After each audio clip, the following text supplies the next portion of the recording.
రాబోయే రోజుల్లో వర్షాలు కురిసే అవకాశం ఉందని హైదరాబాద్ వాతావరణ శాఖ హెచ్చరించింది. రాష్ట్ర వ్యాప్తంగా 11 జిల్లాలకు ఎల్లో అలర్ట్ జారీ చేయగా 4 జిల్లాలకు ఆరెంజ్ అలర్ట్ ప్రకటించింది. ఆదిలాబాద్, కామారెడ్డి, నిర్మల్, భూపాలపల్లి జిల్లాల్లో మోస్తారు నుంచి భారీ వర్షాలు కురిసే అవకాశం ఉన్నట్లు వాతావరణ శాఖ తెలిపింది. ఈ జిల్లాలో గంటకు 30 నుంచి 40 కిలోమీటర్ల వేగంతో గాలులు వీచే అవకాశం ఉందని హెచ్చరించింది. వాతావరణ మార్పుల దృష్ట్యా లోతట్టు ప్రాంతాల ప్రజలు అప్రమత్తంగా ఉండాలని అధికారులు సూచించారు. రాజధాని హైదరాబాద్ లో పలు చోట్ల తేలికపాటి నుంచి మోస్తారు వర్షం కురిసే అవకాశం ఉందని చెప్పారు.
తెలంగాణ రాష్ట్రంలో రాబోయే రోజుల్లో వర్షాలు కురిసే అవకాశం ఉందని హైదరాబాద్ వాతావరణ శాఖ హెచ్చరించింది.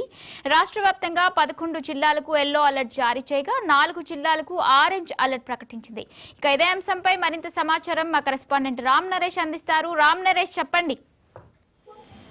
మౌలిక బంగాళాఖాతంలో ఏర్పడిన అల్పపీడన ప్రభావం, అదేవిధంగా ద్రోణి ప్రభావంతో తెలంగాణ వ్యాప్తంగా విస్తారంగా వర్షాలు కురుస్తున్నాయి. ప్రధానంగా చూసుకుంటే ఈ నెల 25 వరకు మోస్తారు నుంచి భారీ వర్షాలు కురిసే అవకాశం ఉందని చెప్పేసి హైదరాబాద్ వాతావరణ కేంద్రం హెచ్చరికలు జారీ చేసిన పరిస్థితి ఉంది. ప్రధానంగా ఇప్పటికే 11 జిల్లాలకైతే ఎల్లో అలర్ట్ జారీ చేశారు. అదేవిధంగా 4 జిల్లాలకు ఆరెంజ్ అలర్ట్ అయితే జారీ చేయడం జరిగింది.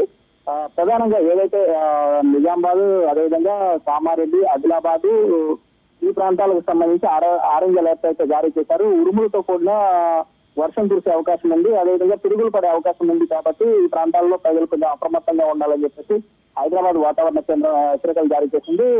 ప్రధానంగా చూసుకుంటే 2 రోజులుగా ఈ జిల్లాలు, తెలంగాణ జిల్లాలకు సంబంధించి వరంగల్, అదేవిధంగా ఖమ్మం, ఆదిలాబాద్, మెదక్ ఈ ప్రాంతాల్లో అయితే వర్షాలు కురుస్తున్నాయి. దీంతో లోతట్టు ప్రాంతాలన్నీ జలమవుతున్నాయి. అదేవిధంగా రైతులకు సంబంధించిన ధాన్యం ఏదైతే ఉందో కళ్ళాల్లో ఉన్న ధాన్యం తడిసిపోతున్న పరిస్థితి. మరోవైపు మామిడి పంట కూడా రాలిపోతూ రైతులు నష్టపోతున్న పరిస్థితి కనిపిస్తుంది. ఈ నేపథ్యంలోనే అంటే మరొక 4 రోజుల పాటు వర్షాలు కురుస్తాయని చెప్పేసి వాతావరణ శాఖ హెచ్చరికలు జారీ చేసిన నేపథ్యంలో రైతులు కొంత అప్రమత్తంగా ఉండాలని చెప్పేసి చెప్పడం జరిగింది.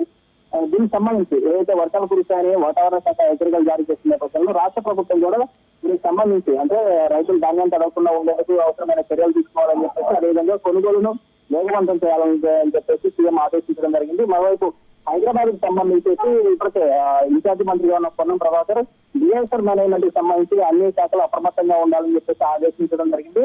హైదరాబాద్ ప్రాంతంలో నిన్న సాయంత్రం నుంచి ఒకసారి వాతావరణం మారి పలు ప్రాంతాల్లో వర్షం కురవడం జరిగింది. అదేవిధంగా రాత్రి కురిసిన భారీ వర్షానికి చాలా ప్రాంతాల్లో వాహనాలు కొట్టుకుపోయిన పరిస్థితి ఉంది. ఇలాంటి పరిస్థితులు తలెత్తకుండా ఉండాలంటే ముందు జాగ్రత్తలు చర్యలు తీసుకోవాలని చెప్పేసి జిహెచ్ నుంచి అదేవిధంగా హైడ్రా, ఎస్ఆర్బిటి బృందాలను అయితే ఆదేశించడం జరిగింది. ఈ నేపథ్యంలోనే ప్రస్తుతం లోతట్టు ప్రాంతాలు ఎక్కడెక్కడ ఉన్నాయంటే ఇటు హైదరాబాద్ గానీ అదేవిధంగా జిల్లాల్లో లోతట్టు ప్రాంతాలు ఎక్కడ ఉన్నాయో అక్కడ రెస్క్యూ టీమ్ లో అప్రమత్తంగా ఉండాలని చెప్పేసి ఆదేశించే నేపథ్యంలోనే మొత్తం కూడా రాష్ట్ర వ్యాప్తంగా ఎక్కడైతే లోతట్టు ప్రాంతాలు వర్షం వచ్చే ప్రాంతం అంటే వర్షపు నీరు నిల్వ ఉండే ప్రాంతాలు ఎక్కడ ఉన్నాయో అక్కడ అప్రమత్తంగా ఉండాలని చెప్పేసి అక్కడ కొన్ని ప్రత్యేక టీములు కూడా ఏర్పాటు చేయాలని చెప్పేసి కలెక్టర్లు కూడా ఆదేశించిన పరిస్థితి ఉంది.